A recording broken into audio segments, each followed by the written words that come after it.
사도행전 19장 1절부터 7절까지 말씀 봉독합니다. 아볼로가 고린도에 있을 때에 바울이 윗지방으로 다녀 에베소에 와서 어떤 제자들을 만나 이르되 너희가 믿을 때에 성령을 받았느냐? 이르되 아니라 우리는 성령이 계심도 듣지 못하였노라. 바울이 이르되 그러면 너희가 무슨 세례를 받았느냐? 대답하되 요한의 세례니라. 바울이 이르되 요한이 회개의 세례를 베풀며 백성에게 말하되 내 뒤에 오시는 이를 믿으라 하였으니 이는 곧 예수라 하거늘 그들이 듣고 주 예수의 이름으로 세례를 받으니 바울이 그들에게 안수하매 성령이 그들에게 임하심으로 방언도 하고 예언도 하니 모두 12사람쯤 되니라. 아멘. 네, 오늘 말씀을 통해서 세례의 의미가 어떤 것일까? 이 부분을 좀 살펴보도록 하겠습니다. 서론으로 좀 몇 가지 생각해 볼 것은 은혜 받았다는 말은 구원받았다는 말을 내포하고 있죠. 우리가 사실은 우리의 힘으로 해결할 수 없는 죄의 문제, 원죄와 조상의 죄와 또 자범죄로 하나님의 진노와 재앙이 올 수밖에 없는데 죽어야 하지만 하나님께서 살 길을 열어주셨죠. 이것이 곧 하나님의 은혜죠. 에베소 2장 8절부터 9절에. 그래서 그 영적인 문제와 어려움에서 우리가 빠져나온 인생으로 해방된 인생으로 지금 살아가고 있기 때문에 이게 어찌 은혜가 안 되겠어요? 우리가 꼭 어떤 특별한 문제에서 조금 해결됐다고 뭐 그런 은혜도 받을 수 있지만 평상시에 참된 구원의 축복을 누리는 저와 여러분 되기를 바랍니다. 그래서 이 참 구원의 축복은 제도나 의식과는 사실은 관계가 없는 겁니다. 그래서 학습받는 거, 여러 가지 지난 시간에 살펴봤던 그러한 성경 말씀이 말하고 있는 중요한 주제들을 공부하고 좀 익히는 그런 시간이 사실은 많이 필요한데 그런 학습과 또 세례를 받는 의식, 그거보다 더 중요한 것이 구원이라는 사실이에요. 근데 저와 여러분 이미 구원받았죠. 또 우리가 하나님의 뜻대로 살아가는 삶과 의식이 매우 중요하지만 하나님의 은혜를 받는 것은 더 중요해요. 그렇죠? 또 우리가 하나님 앞에 헌신도 하고 많은 일도 하고 또 여러 가지 공로를 세우는 것도 중요하고 필요하지만 하나님이 허락하신 구원의 축복보다 더 중요한 것은 아니라고 봐야 돼요. 그래서 이 구원은 너무나 중요한 축복이기 때문에 자칫하면 구원의 축복을 경험도 못 해본 사람이 의식적인 방법이나 제도를 지키는 거나 이런 거에 빠지면 실패하는 거죠. 그래서 다른 종교에 보면 뭐 하고 지키고 뭐 하는 게 되게 많아요. 예배도 그냥 못 드려요. 뭐 가서 뭐 사갖고 와서 뭐 접수해야 되고 촛불 켜야 되고 향 피워야 되고 절도 몇 번 해야 되고 막 그러잖아요. 그렇다고 또 예배라고 하는 또 기도라고 하는 중요한 제도를 소홀히 하는 경향이 있는데 그것도 약간 문제가 되죠. 아무튼 바리새인들이 신봉했던 내용, 중세교회, 구원 없는 선행과 구원 없는 종교 속에 갇혀 있던 모습을 우리는 알고 있습니다. 그래서 세 번째로 기억해야 될 것은 구원받은 자가 이 구원의 축복을 알고 세례를 받는다면 이거는 너무나 큰 은혜요, 축복이 돼요. 왜냐하면 진짜 세례를 받을 때 올바른 신앙 고백이 되기 때문에 그렇고 또 그 세례를 받을 때 우리와 함께 하시는 예수 그리스도에 대한 신앙의 확신이 오게 되고 또 세례를 받을 때 우리의 신앙과 입술의 열매와 헌신이 이루어지는 것이기 때문에 그래요. 그래서 구원받은 자의 세례는 축복이 됩니다. 그리고 이 세례를 받을 때 구원받은 자는 말씀에 대한 확신이 오게 되죠. 그래서 만남과 교회의 축복을 이제 누리게 돼요. 세례교인 이상 이런 표현을 하는데 어느 교회든지 세례교인이 됐다는 것은 그 교회의 일원이 되고 책임과 역할도 나누고 또 사명도 이제 감당하고 이렇게 중요한 어떤 교회의 일들과 또 예배와 또 성만찬에도 참여하는 그런 중요한 축복을 누리게 되죠. 더 중요한 것은 이제 구원받은 자가 단순히 물로 이렇게 세례를 받는 게 아니라 성령의 세례를 받는 것이 너무 중요해요. 그게 오늘 본문의 내용입니다. 우리가 요한의 세례, 물속에 담궜다가 꺼내는 그런 침례 세례는 알지만 성령 세례는 알 수가 없었다. 그래서 바울이 예수님의 이름으로 세례를 베푸니까 그들에게 성령이 임해서 방언도 하고 예언도 하고 그런 역사를 기록하고 있죠. 예수님께서 약속하신 겁니다. 성령 충만을 약속하셨죠. 참된 힘, 이 힘은 모든 것을 이길 수 있게 됩니다.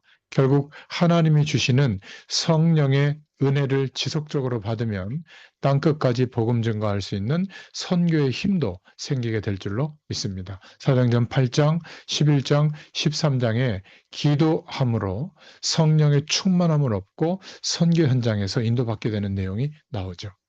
자, 그럼 본론으로 첫 번째, 요한이 예수께 세례를 주는 물 세례의 의미는 어떤 의미일까?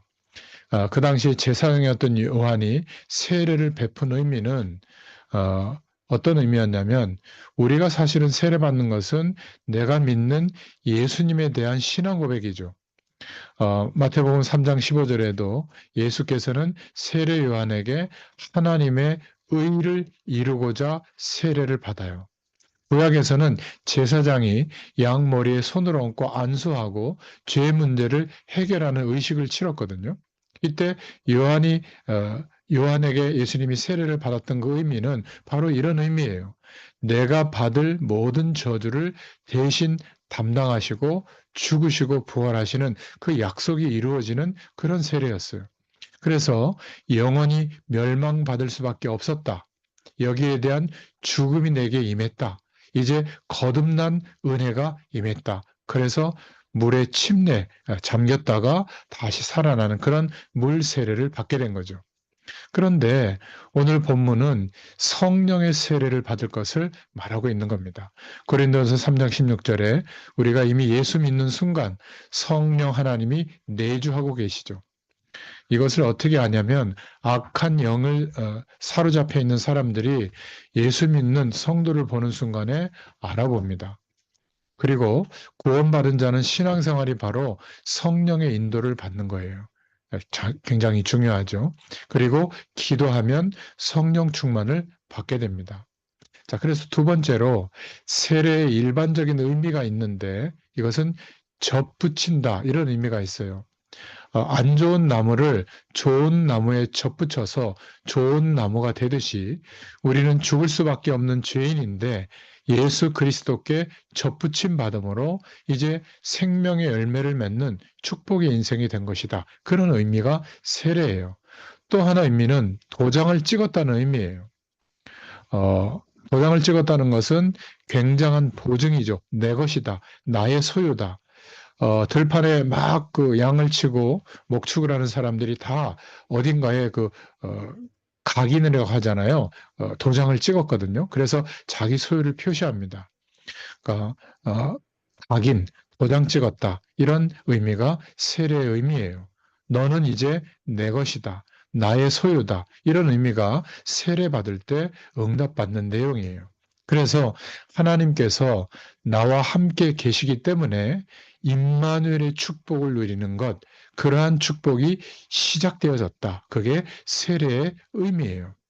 구원받았으므로 우리에게 이제는 하나님께서 왕이신 나라, 나의 그리스도로 나의 왕으로 고백될 때마다 하나님의 나라가 임하는 그 축복을 누리게 됐다. 그것이 세례의 일반적인 의미예요.